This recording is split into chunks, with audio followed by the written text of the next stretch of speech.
बिस्मिल्लाहिर्रहमानिर्रहीम। इसके बाद जो हमारी नेक्स्ट वीडियो है, वो है difference between curriculum, syllabus and course. ये काफ़ी इंपॉर्टेंट टॉपिक है। बहुत सारे पास्ट पेपर में जो है, बहुत सारे टेस्ट में जो है, इनके एमसीक्यूज़ आपको मिलेंगे। देखिए 3 ऐसे टर्मिनोलॉजीज़ हैं जो कि क्लोज़ली रिलेटेड है और कन्फ्यूज़िंग टर्मिनोलॉजीज़ है। तो आइए इनको ज़रा डिटेल के साथ पढ़ते हैं और जितने भी एमसीक्यूज़ पार्ट है, वो क्लियर करते हैं। आसानी से याद करना ये देखिए आखिर में फिर आते हैं। करिकुलम जो है एक बिग प्लान है, सिलेबस जो है कंटेंट आउटलाइन है और कोर्स जो है वो एक्चुअल सब्जेक्ट था। देखिए बड़ी इंपॉर्टेंट चीज़ें हैं। मैं एक आसान मिसाल से आपको समझाता हूँ। फॉर एग्ज़ाम्पल आप जो है अपना एक घर बनाने जा रहे हैं। तो आपने जो प्लान बनाया है ज़हन में कि मेरा ऐसा घर होगा, इतनी चारदीवारी होगी, इसके अंदर इतने कमरे होंगे, अपना गैराज होगा, इतने वॉशरूम, किचन वगैरह ये सारी चीज़ें जो आपने एक प्लान सेट किया है। ये प्लान क्या है? ये असल में करिकुलम है। फिर इसके बाद आप एक पेज ले लेते हैं और हर एक चीज़ को जो है लिख लेते हैं। मतलब बनाते नहीं हैं, हर चीज़ को जो है आप उसी पे लिख लेते हैं कि फॉर एग्ज़ाम्पल इधर ये कमरा, ये चीज़, ये वॉशरूम, ये इतना, ये चीज़ें जो है जो आउटलाइन आप लिख लेते हैं, मेन हेडिंग, नाम्स वगैरह इन चीज़ों की लिख लेते हैं। तो वो क्या हो जाएगा? वो आपका सिलेबस हो जाएगा। Course is the actual subject part जो आप हकीकत फॉर एग्ज़ाम्पल क्लास 8 का कोर्स, क्लास 9 का कोर्स, क्लास 10 का कोर्स, तो एक क्लास के अंदर जितने भी सब्जेक्ट्स होते हैं, एक सेट ऑफ सब्जेक्ट जो होता है, ये कोर्स होता है।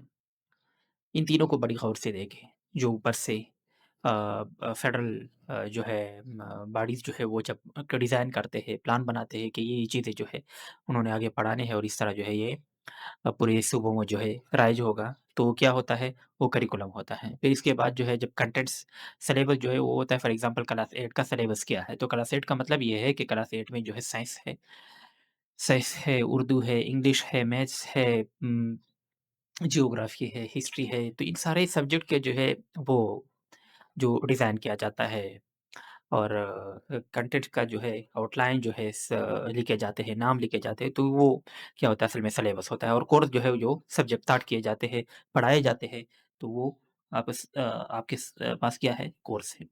अच्छा एक-एक करके डिटेल से पढ़ते हैं। देखिए व्हाट इज़ करिकुलम? करिकुलम जो है असल में करिकुलम जो है वो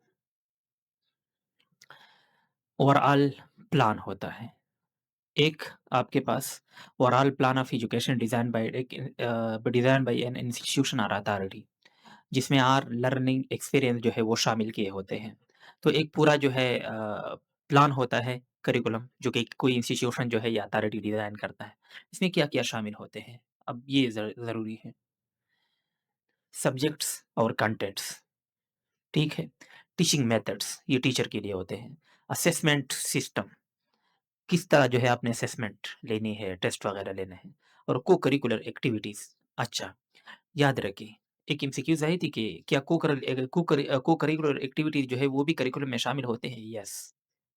क्लियर कट लिखा है ना कि ये इंक्लूड है co-curricular activities, assessment system, teaching methods और सब्जेक्ट एंड कंटेंट्स। देखिए सब्जेक्ट और कंटेंट, टीचर ने क्या पढ़ाना है और स्टूडेंट ने क्या पढ़ना है, ये दोनों के लिए होता है। टीचिंग मेथड सिर्फ टीचर के लिए होता है कि टीचर ये वाला टॉपिक, ये वाली चीज़ जो है कौन से मेथड से पढ़ाए या पढ़ाना है। असेसमेंट सिस्टम टीचर के लिए भी होता है और स्टूडेंट के लिए भी।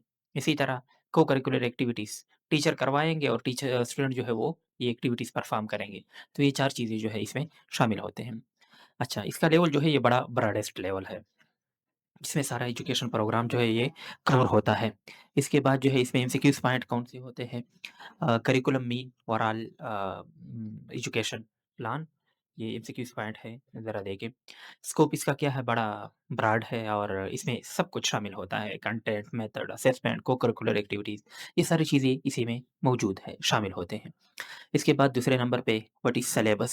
सिलेबस जो होता है ये detailed line of topics and contents होते हैं जो कि स्पेसिफिक सब्जेक्ट होते हैं जो कि टीचर ने पढ़ाने होते हैं, स्टूडेंट ने पढ़ने होते हैं। इसमें क्या-क्या इंक्लूड होते हैं? याद रखें टॉपिक्स और चैप्टर्स, इनके नेम्स, कोर्स कंटेंट शामिल होते हैं। क्या-क्या हर एक टॉपिक के अंदर अगर सब हेडिंग वगैरह और सीक्वेंस ऑफ लेसन्स शामिल होता है कि कौन-कौन से सबक जो है कहाँ-कहाँ पर किस सीक्वेंस में जो है पढ़ने हैं। इसका लेवल जो है ज़रा करिकुलम से कम लेवल है। ठीक है, नैरोअर देन करिकुलम और सब्जेक्ट स्पेसिफिक होता है, एक सब्जेक्ट के लिए बनाया जाता है। Syllabus, syllabus mean list of क टॉपिक्स, स्कोप इसका लिमिटेड है एज़ कंपेयर टू करिकुलम और पार्ट जो है ये करिकुलम का हिस्सा होता है, पार्ट होता है। इसके बाद तीसरे नंबर पे एक कोर्स क्या होता है? Course is a specific unit of study और subject that start over a period of time. एक यूनिट ऑफ स्टडी है या सब्जेक्ट, स्पेसिफिक सब्जेक्ट होते हैं जो कि एक खास पीरियड ऑफ टाइम के लिए एक खास क्लास में पढ़ाए जाते हैं। जिस तरह मैंने बता दिया कि क्लास 8 का सब्जेक्ट, 7 का, 6 का, 5th का, इसी तरह and so on. For example biology course है, तो बायोलॉजी कोर्स बायोलॉजी किताब है, कितना पढ़ाना है, क्या है, क्या-क्या इसमें शामिल है, एक बायोलॉजी का कोर्स है, पेडागॉजी कोर्स है, इंग्लिश कोर्स, तो ये सारे कोर्सेज़ होते हैं। आखिर में फिर एमसीक्यूज़ पार्ट पे आते हैं, इन तीनों को कंपेयर करेंगे, वो बड़ी ज़रूरी है। इनके लेवल्स क्या है? ज़रा ये प्रैक्टिकल टीचिंग यूनिट है, इसके अलावा implemented in classroom. MCQs part course का मतलब है स्पेसिफिक सब्जेक्ट या यूनिट ऑफ द स्टडी। इसके अलावा for example biology course, English course, pedagogy course, maths course और ये रिलेशनशिप क्या है? ये सिलेबस का पार्ट होता है। अब आ गया असल सीक्वेंस। देखिए सबसे बड़ा जो है सबका बाप जो है वो करिकुलम होता है। करिकुलम से सिलेबस निकलता है और सिलेबस से फिर कोर्स निकलता है।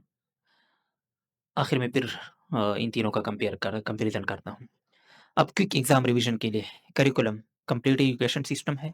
इसके अलावा सिलेबस क्या है? टॉपिक लिस्ट है और कोर्स क्या है? वो सब्जेक्ट्स है या यूनिट ऑफ स्टडी है। अच्छा, करिकुलम सबसे ब्रॉडेस्ट टर्म है। सब्जेक्ट कंटेंट आउटलाइन को क्या कहा जाता है? सिलेबस कहा जाता है और स्पेसिफिक सब्जेक्ट की अगर बात किया जाए तो वो क्या है? कोर्स है। अच्छा, एमसीक्यूज़ पॉइंट ये भी आई है कि syllabus is the part of curriculum and course is the part of syllabus and so on sequence से है। अच्छा, डिफरेंस टेबल को ज़रा गौर से देखिए। सबसे पहले जो है अ, स्कोप की अगर हम बात करें तो सिलेबस तो चूँकि सबसे बड़ा है, इसका स्कोप जो है वो सबसे बड़ा है, ब्रॉडेस्ट है। इसका ज़रा कम है, दरमियानी लेवल का है और इसका सबसे कम है। अच्छा, मीनिंग मतलब क्या है? करिकुलम जो है ये एक ओवरऑल प्लान है और सिलेबस जो है ये लिस्ट ऑफ टॉपिक है और कोर्स जो है वो स्पेसिफिक सब्जेक्ट का होता है। इसके बाद नेक्स्ट, इसमें क्या-क्या शामिल होते हैं? करिकुलम में कंटेंट्स, मेथड, असेसमेंट, इसके अलावा जो है करिकुलर एक्टिविटीज़, ये सारी चीज़ें शामिल होती हैं। सिलेबस में सिर्फ टॉपिक्स, नेम्स यानी कंटेंट्स और कोर्स जो है वो टीचिंग यूनिट है। लेवल क्या है? कौन से लेवल पे इम्प्लीमेंट होते हैं, यूज़ होते हैं? ये नेशनल, इंटरनेशनल लेवल पे। इसके अलावा सिलेबस जो है सब्जेक्ट लेवल का होता है और कोर्स जो है मज़ीद छोटा है, वो क्लासरूम लेवल। अब ये इधर से आपको क्लियर होगा। ये बड़ा है नेशनल, इंटरनेशनल, फिर सब्जेक्ट तक बात आ गई है।